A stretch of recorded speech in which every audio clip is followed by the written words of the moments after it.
বিসমিল্লাহির রহমানির রহিম। কেমন আছেন সবাই? একটি সংবাদ নিয়ে আপনাদের মাঝে উপস্থিত হয়েছি।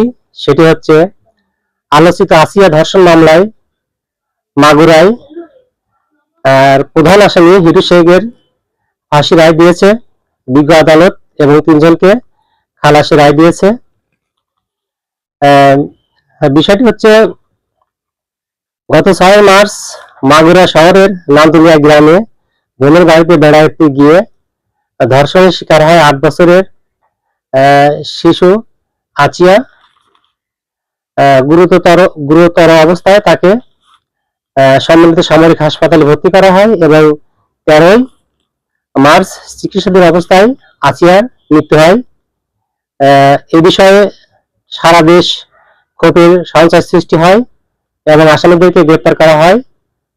আজ বিজ্ঞ আদালত প্রধান আসামি হিটু শেখ হচ্ছে আসামির হিটু শেখ হচ্ছে নির্যাতিত আচিয়ার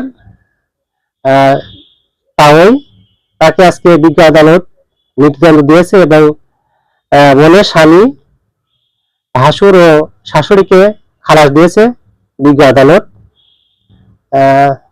আমি মনে করি এই রায়টাই যথাযথ আইনে প্রয়োগ হয়েছে এবং আইনের শাসন প্রতিষ্ঠিত হয়েছে।